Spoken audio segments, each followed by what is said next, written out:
আজকে আপনাদের সঙ্গে খুব সুন্দর একটা জিনিস শেয়ার করব। বাড়ি থেকে আসার সময় যায় শুটকি মাছগুলো দিয়ে দিয়েছিল। দেখুন কত যত্ন সহকারে কত সুন্দর করে মাছগুলো শুকিয়েছে। আমরা কি করি নিজেরা খাওয়ার জন্য যে মাছগুলো শুকাই, যত্ন করে শুকাই, কিন্তু শুটকি মাছ এত যত্ন করে কাটা হয় না।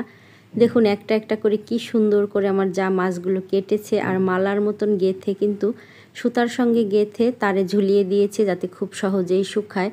তো আমাকে এইগুলো দিয়ে দিয়েছে আসার সময়। আমি কিন্তু শুটকি মাছ খুব অল্প পরিমাণে, বলতে পারেন ওষুধের মতন খাই যত্ন করে, কারণ এই মাছগুলো তো এখন আর আমি বানাতেও পারি না, আর হাতের নাগালে কিনতেও পাওয়া যায় না। 2-3 বছর আগে আমার ননদ দিয়েছিল কিছুটা, সেগুলো অনেক দিন পর্যন্ত একটু একটু করে খেয়েছি। এরপরে গত বছর বা তার আগের বছর এক ভাবি গিয়েছিল কুয়াকাটা, তাকে দিয়েও কিছু টানানো হয়েছে, সেগুলো অনেক যত্ন করে একটু একটু করে, বলতে পারেন, খাচ্ছি। এভাবে যত্ন করে যে আমি শুটকি মাছ খাই, এটা শুনে হয়তো আপনাদের হাসিই পাচ্ছে। আসলে কি করব, এত দূর থেকে আনানোর মাধ্যমও অত বেশি না।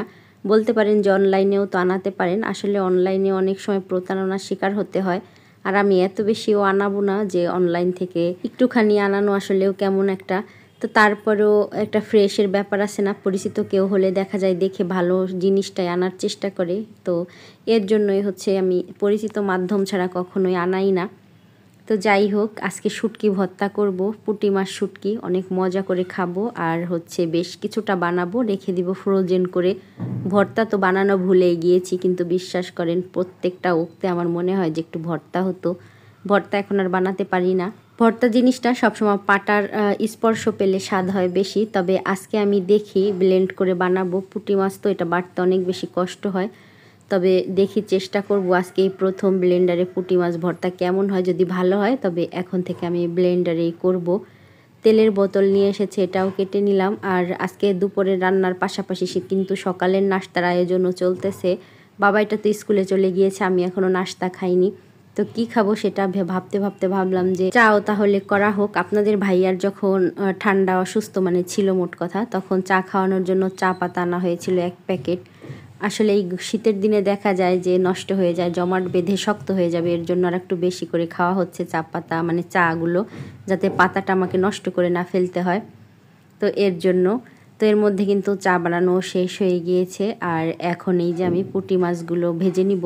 তবে পুঁটি মাছগুলো ভাজার আগে আমি গরম পানি দিয়ে কিছু সময় সিদ্ধ করে নিয়েছি, এতে কিন্তু পুঁটি মাছগুলো নরম হয়ে যায়। যেহেতু শুটকি মাছ অনেক শক্ত হয়ে যায়, আর একটু গরম পানি দিয়ে ভিজিয়ে রাখলে বা জ্বালিয়ে নিলে খুব সুন্দরভাবে নরম হয়। আর তেলে ভাজলে তো খুব সুন্দর একটা ফ্লেভার আসে। শুটকি ভর্তায় যেটা সব থেকে বেশি ইম্পর্টেন্ট সেটা হচ্ছে রসুন। রসুন একটু বেশি দিলে খুব সুন্দর একটা ফ্লেভার আসে।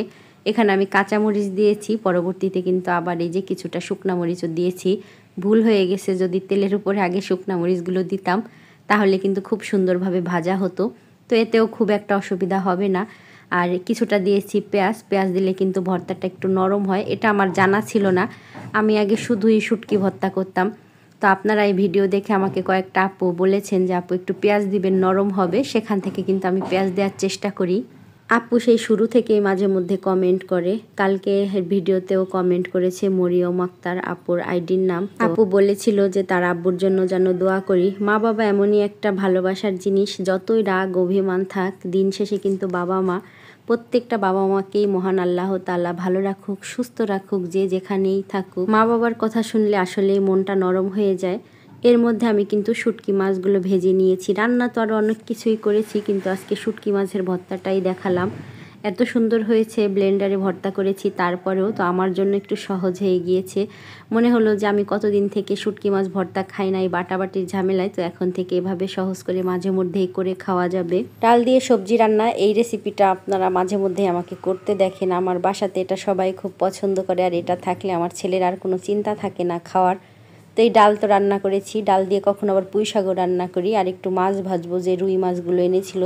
তো খুব বেশি পরিমাণে রান্না করছি না, অল্প করেই করতেছি। 2-3টা তরকারি হলে খুব বেশি কিন্তু খাওয়া হয় না, একটু একটু করে সব দেখা যায় যে থেকেই যায়। আপনাদের এরকম হয় কিনা জানি না, নিজের খাবার দেখে নিজেরই মুখে পানি চলে আসতেছে।